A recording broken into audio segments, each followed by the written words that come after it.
జాతీయవాదిగా మదన్ గుప్తా గారు ఇప్పుడు జాతీయవాద ప్రభుత్వంగా చెప్తున్నటువంటి బీజేపీ చేస్తున్నటువంటి కార్యక్రమాలు ఎంతవరకు మీరు అనుకున్నట్టుగా మీ భావాలు అనుకూలంగా ఉన్నాయి, లేదు ఇంకా చర్యలు తీసుకోవాలా? ముఖ్యంగా సంస్కృతి సాంప్రదాయాలు నిలబెట్టడంలో కానీ, లేకుంటే మన భారతీయ పూర్వ సంస్కృతి, మతం ఏదైనా కాదు ఇక్కడ, మన సంస్కృతి, మన జాతీయవాదం, మీరు అదే కదా మీరు కోరుకునేది.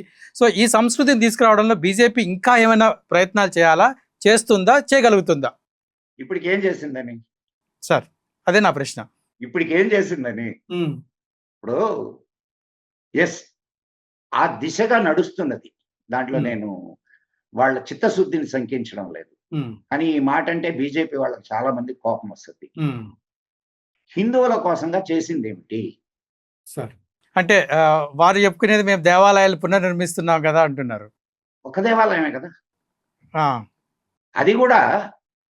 బీజేపీ చేయలేదు, అది కూడా న్యాయ వ్యవస్థ ద్వారా సంపాదించుకున్నాం.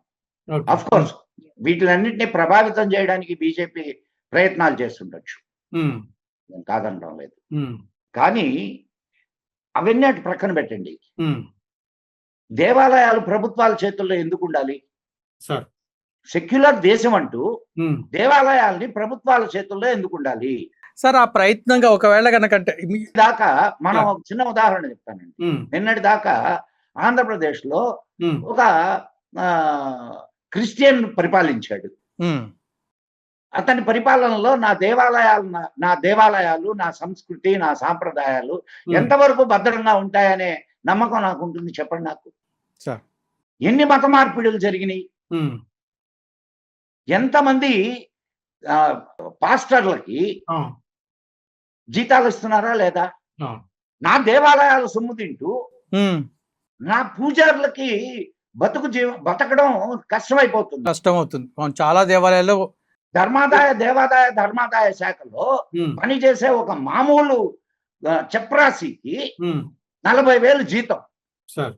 ఉదయం నుంచి సాయంత్రం దాకా దేవతార్చనలో గడుపుతూ దేవాలయంలో ఉండేటటువంటి పూజారికి ఎంత జీతం ఇస్తున్నారు? చప్రాసికి ఉన్నంత ఇది కూడా పూజారికి లేదా? సరే, ఇక్కడ ఒక ప్రశ్న. నా దేవాలయాన్ని ఇచ్చేసేదానికి నువ్వెవరు? నువ్వు సెక్యులర్ కదా. అట్లయితే చర్చిల్ని, మసీదుల్ని కూడా తీసుకోండి. సార్, ఇక్కడ ఒక ప్రశ్న సార్. అంటే ఇది నిజమే మీరు అన్నట్టుగా ముస్లింకి ఒక వక్ఫ్ బోర్డ్ అనేది ఒక సంస్థ, లేకపోతే కొన్ని సంస్థలు ఉన్నాయి వాళ్ళ వ్యవస్థను కాపాడుకోవడానికి. దేవాలయాలకు వచ్చేసరికి ఇక్కడ అంటే గవర్నమెంట్ ఈరోజు మేము మీకు వదిలిపెడుతున్నాం అనగానే హిందూ సంస్థలు తీసుకోవడానికి సిద్ధంగా ఉన్నాయి ఈ వ్యవస్థను నడపడానికి. సార్, ఇన్నేళ్ళు ఎవరు నడిపారు సార్ దేవాలయాల్ని? అంటే ఒకప్పుడు మనకు స్వాతంత్రం రాకముందు ఎవరు నడిపారు? స్వాతంత్రం రాకముందు దేవాలయాల్ని ఎవరు నడిపారు? అప్పుడు ఉన్నటువంటి రాజులు, లేకపోతే కొన్ని కమిటీలు, లేకపోతే ఏవో నడిపారు. అవి మళ్ళా వస్తాయి సార్. నువ్వు నీ చేతిలో పెట్టుకొని నీకేముంది అని అంటే ఎట్లా? అవునా కాదండి? ఇప్పుడు నీ చేతుల్లో పట్టుకొని నీకు అది లేదు కాబట్టి నేను ఇది ఇవ్వడం లేదు. సార్ 196 సంస్థలు ఉన్నాయి హిందువులకి. ఎన్ని పీఠాలు లేవండి? అవును, చాలా పీఠాలు ఉన్నాయి. అంటే ఇదే సమస్య సార్. అంటే ఒక్కొక్క పీఠం కదా, ఏది అన్ని వ్యవస్థీకృతం కాకుండా నిర్ణయించుకుంటాం సార్. మేము నిర్ణయించుకుంటాం. మా పీఠాధిపతులందరూ కూర్చుంటారు. కూర్చొని ఏ దేవాలయాన్ని ఎవడు ఎలా నిర్వహించాలా, మాకు ఆగమాలు ఉన్నాయి. ఒక్కొక్క దేవాలయాన్ని నిర్వహణకు ఒక్కొక్క ఆగమం ప్రధానంగా ఉంటుంది. సో ఆ ఆగమాల్ని అనుసరించేటటువంటి పీఠాలు ఏవైతే ఉన్నాయో ఆ పీఠాలు తీసుకుంటాయి. నీ పెత్తనం ఏమిటి? నువ్వు సెక్యులర్ అని అంటూ నా మీద నీ పెత్తనం ఏమిటి? నా మత సంస్థల మీద నీ పెత్తనం ఏమిటి? ఇది కదా మా ప్రశ్న. లేదు, సెక్యులర్ అయ్యా దేవాలయాల్ని ఖచ్చితంగా ప్రభుత్వాలే నడపాలి అనుకున్నప్పుడు చర్చిల్ని, మసీదుల్ని ఎందుకు వదిలేస్తున్నారు? అవునా కాదు సార్? ఇంతకు ముందు దేవాలయాల ఆధారంగా నా దేవాలయాలు నా దగ్గరికి వస్తే ఈ రోజు చర్చిలు ద్వారా నిర్వహించబడేటటువంటి హాస్పిటల్స్ అయితే ఉన్నాయో వాటికి 400 ఇంతలు మన దేవాలయాలు నిర్వహించగలవు. సార్ అవును. ఒక్క తిరుపతి దేవాలయం ఎన్ని హాస్పిటల్స్ ఏర్పాటు చేసింది సార్? లేదు. ఒక తిరుపతిలో మాత్రం ఒక దేవాలయం, ఒక హాస్పిటల్ ఉంది అంతే. అవును. ఎన్ని ధర్మశాలలు ఉన్నాయి దేశం మొత్తం మీద? ధర్మం కోసంగా దేవాలయాలకి ఎంతెంత ఫండ్స్ ఇస్తుంది ఒక్క దేవాలయం. సుమారుగా ఒక సర్వే సార్ మొన్న, ఇప్పుడు గనక మిషనరీస్, క్రిస్టియన్ మిషనరీస్ గనక వాళ్ళు నిర్వహిస్తున్నటువంటి హాస్పిటల్స్ కనుక వాళ్ళు నిర్వహించము అంటే గనక ప్రభుత్వం కూడా నిర్వహించలేదు, అంతమంది రోగులు రోడ్డు మీద పడతారు అనేటువంటి సర్వే వచ్చింది ఈ మధ్య కాలంలో ఒకటి. నిర్వహించమనండి. మేము నిర్వహించవద్దు అని చెప్పడం లేదండి, మేము నిర్వహించవద్దు అని చెప్పడం లేదు. కానీ అక్కడ జరుగుతున్నది ఏమిటి? రోగులకి సేవల కన్నా వేరే విషయాలు ఎక్కువ జరుగుతున్నాయి. నిన్నటి దాకా ఈమె మదర్ తెరేసా ఏం చేసింది? రోగులకు స్వస్థత చేకూరుస్తామని చెప్పి మతం మార్పు స్కూళ్ళు పెట్టి ఏం చేస్తున్నారు? మతం మారుస్తున్నారు. నువ్వు హిందువుగా స్కూల్ పెట్టుకోవడానికి లేదు, తెలుసా మీకు? హిందూ ధర్మాన్ని బోధించడానికి నువ్వు స్కూల్ పెట్టుకోవడానికి లేదు. అవును. ఏ మాత్రము రాజ్యాంగం రాసేటప్పుడు ఇది హిందూ దేశం అనే భావనతోనే రాజ్యాంగం రాశారు. కాబట్టే నా దేవాలయాలు ప్రభుత్వం చేతిలో ఉన్నా నా చేతిలో ఉన్నా ఒకటే అనుకున్నారు సార్. కానీ ఎప్పుడైతే ఇది సెక్యులర్ సోషలిస్ట్ అయిందో రాజ్యాంగ పరిభాష మారిపోయింది. అంతే కదండి. ఇప్పుడు సెక్యులర్ అయినప్పుడు నువ్వు ఒక మతం మీద నీ ఆధిపత్యాన్ని ఎందుకు చేస్తున్నావు? నువ్వు హజ్ యాత్రలకి ఇవిస్తున్నావా? సబ్సిడీలు ఇస్తుంది గవర్నమెంట్, వాళ్ళకి సహకరిస్తుంది డబ్బులు. నా పండుగలకు వచ్చేసరికి అన్ని రేట్లు పెంచుతున్నావా? ట్రాన్స్పోర్ట్ రేట్లు పెరుగుతున్నాయి. పోనీ నాకేమన్నా నువ్వు రాయితీలు ఇస్తున్నావా? ఇంకొక సూటి ప్రశ్న సార్, మైనారిటీలు ఎవరు ఈ దేశంలో నాకు చెప్పండి. మైనారిటీ అనే దానికి రాజ్యాంగంలో నిర్వచనం ఉందా? అంటే ఒక మతాన్ని తక్కువ మంది కనుక ఎవరైతే దాన్ని అనుసరిస్తారో వాళ్ళు మైనారిటీలు. తక్కువ లేదా కొలత లేదు. అట్లేటప్పుడు ఇప్పుడు ఈరోజు 18% ఉన్నారు ముస్లిం సార్. 18% ఉన్న ముస్లింలు మైనారిటీలు ఎలా అవుతారు?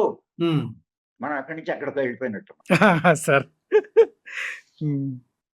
సో హిందువులు ఇంకా పోరాడవలసినటువంటి అవసరం ఉంది. దానికి బీజేపీ అంటే జాతీయవాదం అని చెప్పుకునేటువంటి బీజేపీ చేస్తున్నటువంటి, నేను ఒక పార్టీ పేరు చెప్పనండి, హిందువుగా ఏకం కావాలా.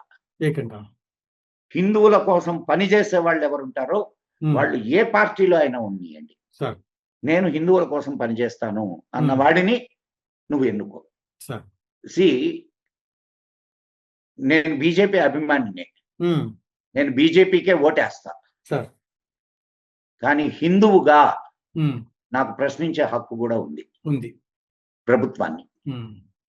నాకు నువ్వు ఏం చేశావు సార్? ఇటీవల ఈ పాఠ్య పుస్తకాల అంశాలు మార్చారనేటువంటి ఒకటి ఉంది కదా సార్? మార్చారు సార్. ఎన్ని మార్చారు కాదు, ఉండే ఎన్ని తప్పులు తడకలైతే ఒకటి రెండు అంశాలు మార్చి ఇప్పటికీ మెకాలే సిస్టమే ప్రివైల్ అవుతున్నది. నువ్వు మార్చాల్సింది పాఠ్య పుస్తకాలని కాదు, నువ్వు మార్చాల్సింది విద్యా విధానాన్ని. పాఠ్య పుస్తకాలని మార్చినంత మాత్రాన అన్ని జరిగిపోవు సార్. విద్యా విధానం మారాల. విద్యా విధానం అంటే మన ఈ పూర్వం ఉండేటువంటి విద్యా విధానం అంటే ఇప్పుడు తక్షశిల, నలంద, ఈ భోజశాల ఇటువంటి విద్యా విధానం రావాలంటారా సార్? ఇన్ని సంవత్సరాలు ఇంత విదేశీ దాడులు జరిగినా నీ సంస్కృతిని నీ సాంప్రదాయాన్ని నువ్వు కాపాడుకుంటూ వస్తున్నావు. ఎలా జరిగింది ఇది? నీ విద్యాలయాల వల్లే జరిగింది. నీ విద్యాలయాల్లో నీకు స్వాభిమానం నేర్పించబడుతుంది. నీ విద్యాలయాల్లో నీకు నీ సంస్కృతి సాంప్రదాయాలు నేర్పించబడతాయి. నువ్వు వాటి కోసం నిలబడాలనేటటువంటి మనస్తత్వాన్ని నేర్పించబడుతుంది. అటువంటి విద్య ఇప్పుడు ఎక్కడున్నది? ప్రస్తుతం విద్యాలయాల్లో జాతీయవాదం అనేది వినిపించట్లేదు. సార్ బంకించంద్ర చటర్జీ రాసినటువంటి గీతం తెలుసు కదా మీకు? అవును, వందే మాతరం. వందే మాతరం. వందే మాతరం పూర్తి పాఠం చదవడానికి అభ్యంతరం చెప్పేటటువంటి కుక్కమూతి పిందెలు ఈ దేశంలో ఉన్నాయి సార్. వాళ్ళ కోసం తక్కిన స్టాంజాస్ అన్నిటినీ తీసేసి మొదటి 4 లైన్లు మాత్రమే ఉంచినటువంటి మహా సెక్యులర్ రాజకీయ నాయకులు ఈ దేశంలో ఉన్నారు. నీ సంస్కృతి చిహ్నం, నీ దేశాన్ని దేవతగా భావించి పూజించేటటువంటి గీతం అది. ఇటువంటి వాళ్ళ మధ్య మనం బ్రతుకుతున్నాం. మనం హిందూ దేశంలో బ్రతకడం లేదండి. మనం హిందూ దేశంలో బ్రతకడం లేదు. హిందువు ఈనాటికి ఈ దేశంలో 2వ తరగతి పౌరుడే. ఇది నీ దేశం అని చెప్పుకోవడానికి నీకేమున్నది? ఆలోచించండి సార్. సార్ సో భోజశాల రావడం సార్ అనేది మనకు ఒక గొప్ప హిందువులకు ముఖ్యంగా తెలుసుకోవాల్సినంతటి కారణం ఏమిటంటే విద్యాది దేవత, మరలా విద్యాది దేవత ఇక్కడ ప్రతిష్ఠింపబడుతుంది. సార్ భాగవతంలో ఒక పద్యంతో నేను ముగిస్తాను సార్. శారద నీరదేందు ఘనసార పటీరమరాళ మల్లికాహార తుషార ఫేన రజతాచల కాశ పణీష కుంద మందార సుధాపయోధి సిత తామర సామరవాహిని శుభాకారత నొప్పు నిన్ను మది కానగనెన్నడు గల్గు భారతి. భారతి, భారతి అంటే జ్ఞానమునందు రమించున్నది. ఓ భారతి, నిన్నెప్పుడు నేను దర్శించగలను? భారతదేశం జ్ఞానమునందు రమించే భూమి, సరస్వతికి నిలయమైనటువంటి భూమి ఇది. మరలా సరస్వతి మాత అక్కడ ప్రతిష్ఠింపబడాలా, జ్ఞాన జ్యోతులు మళ్ళా భారతదేశం నుంచి ప్రపంచం అంతా వెలుగులు చిమ్మాలా అని కోరుకుంటూ సెలవు తీసుకుంటాను. ఈ కార్యక్రమంపై మీ విలువైనటువంటి కామెంట్స్ తెలియజేయండి. ఆంధ్రప్రభకు సబ్స్క్రైబ్ చేసుకోండి, మీ మిత్రులకి షేర్ చేయండి. సెలవు.